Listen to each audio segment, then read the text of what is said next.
You walk into a Target with full bars on your phone. In the parking lot, everything seemed to be fine. You hit the dollar section, pull out your phone to send a picture to your significant other, like, hey, is this the right laundry detergent? And suddenly nothing seems to work.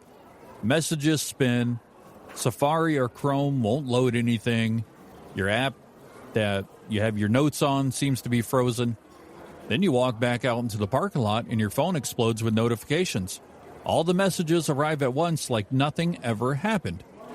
Same thing happens at Walmart, Menards, Costco, big grocery stores. It feels like there's an invisible no-signal bubble wrapped around these places. So what's actually going on? Is your carrier just that bad? Is the store blocking your signal on purpose? And why do a few stores feel fine when most are terrible? Today, I want to break down why your phone gets so weak inside these big box stores, what some retailers do to try to make it better, and what you can do in the moment so you're not stuck offline over in aisle 23.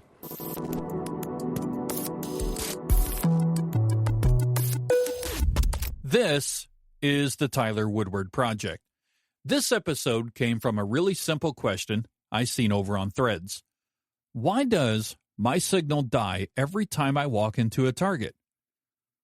A lot of people piled on with, the same thing happens at Walmart, or maybe the same thing happens at Menards, same thing at my grocery store. It's clearly not just one person with a bad phone. Here's what I'm going to do. First, what's really happening between your phone, the tower, and the building? Second, how big crowds can overload the network on top of all of that?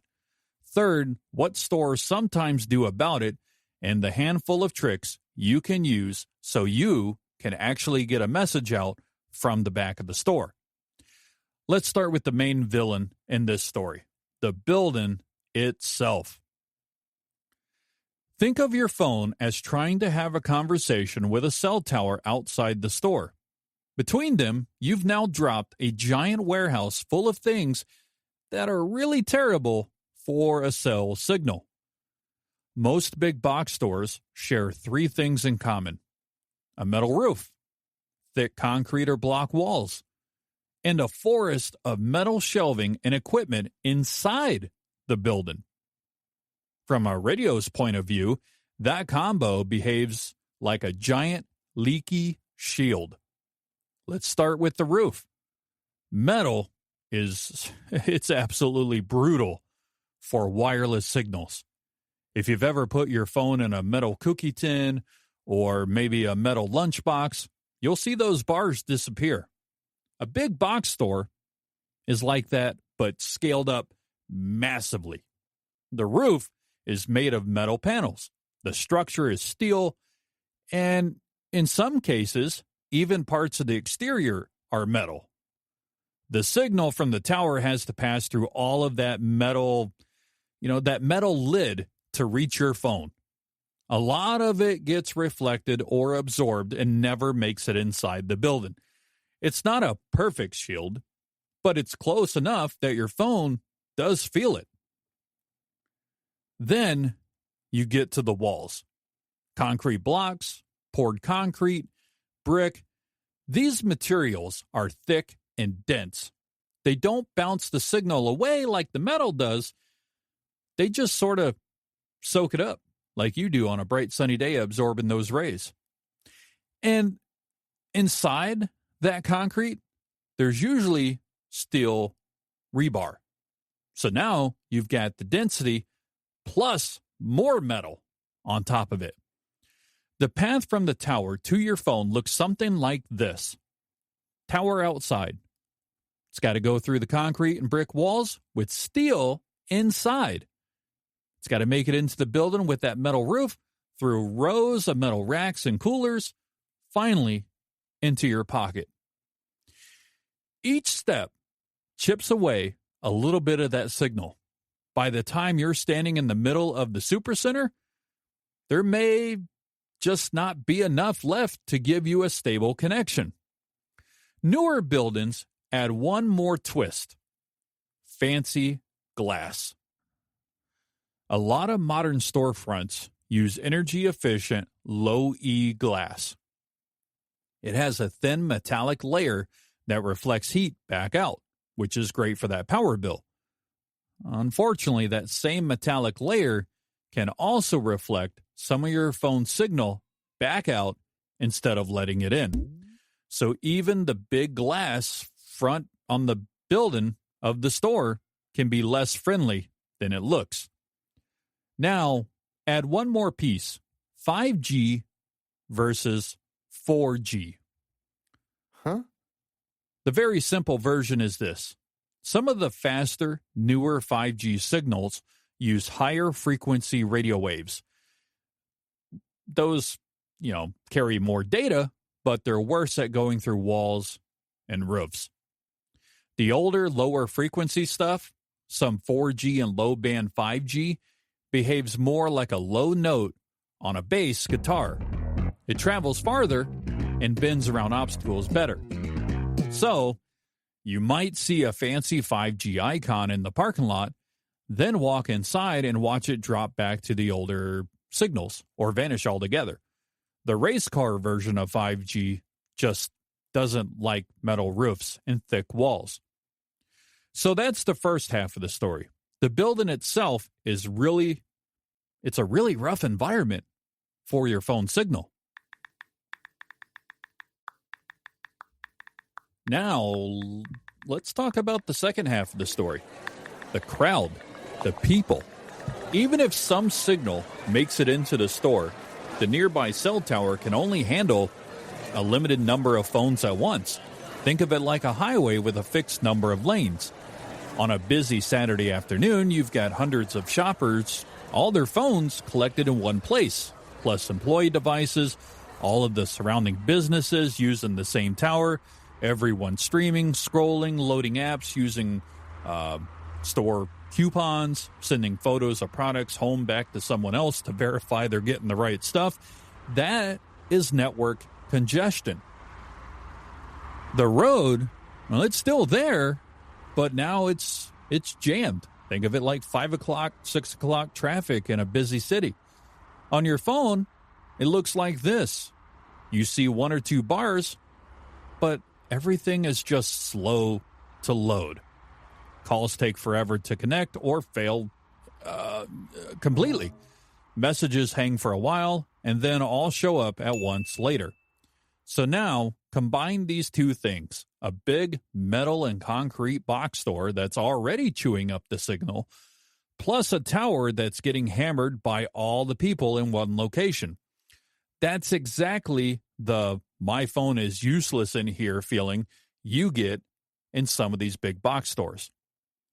Some retailers just live with this. Others actually put money into fixing it or trying to improve it.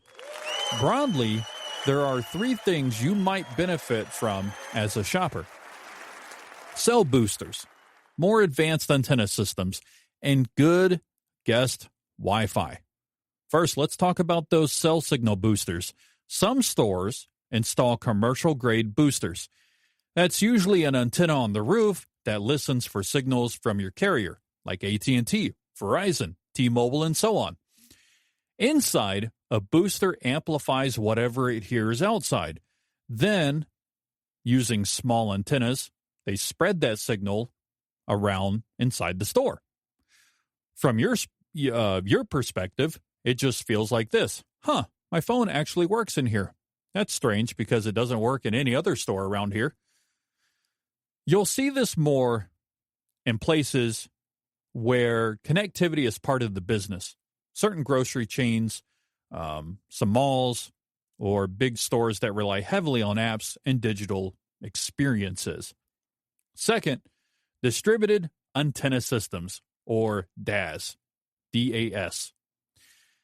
This is a heavy-duty option for very large or very busy venues, mega malls, stadiums, airports.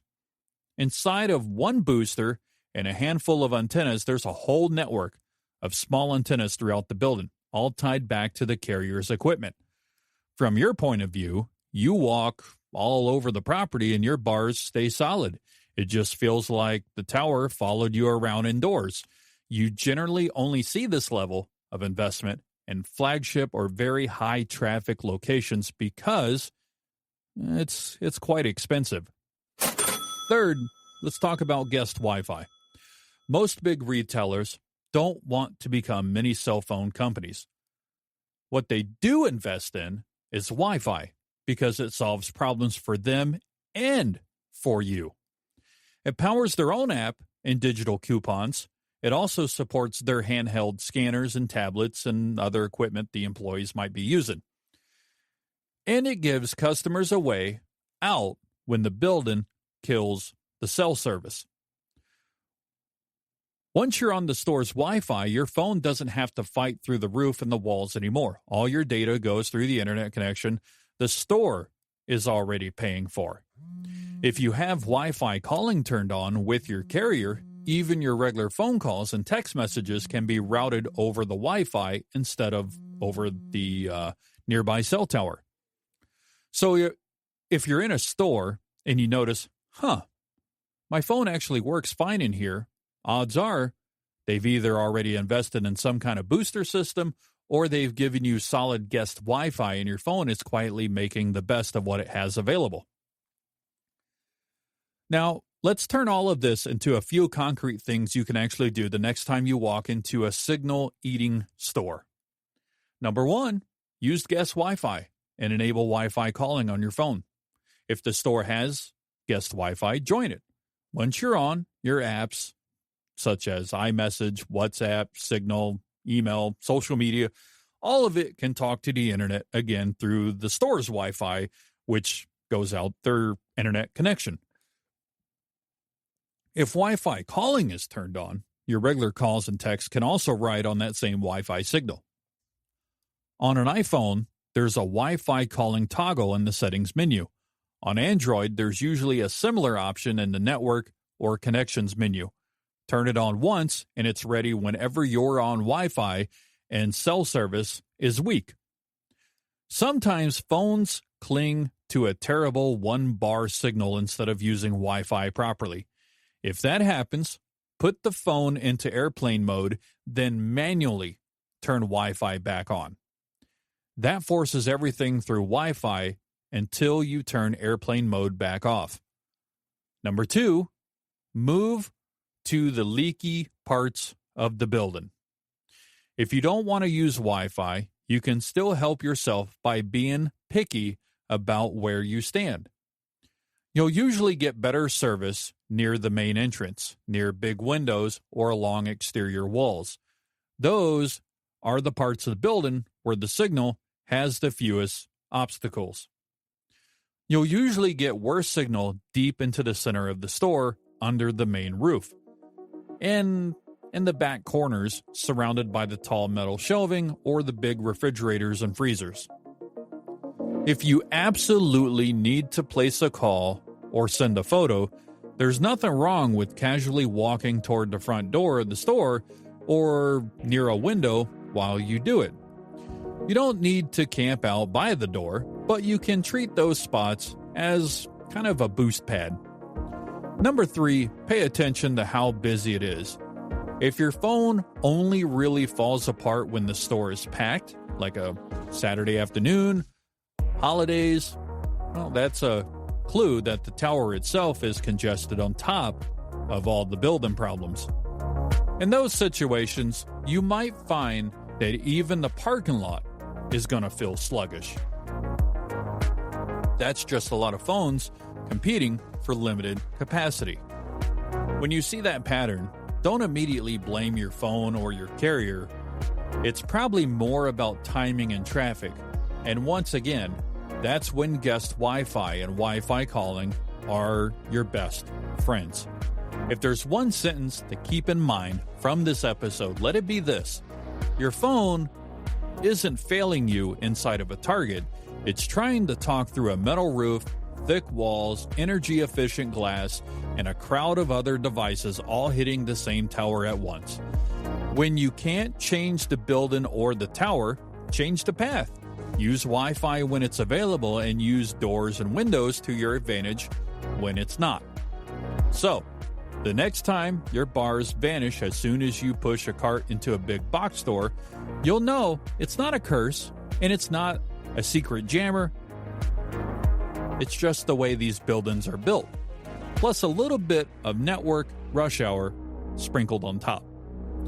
If this helped make sense of what's really going on and gave you a few tricks to get "is this the right laundry detergent?" question out next time, well, do me a favor. Check out more episodes and show notes over at tylerwoodward.me. Follow tylerwoodward.me on Instagram and Threads if you want more, smart friend explains tech kind of feel in your feed. And make sure you follow or subscribe to the show on your favorite podcast app and don't miss future episodes. Thanks for listening. I'll catch you next week.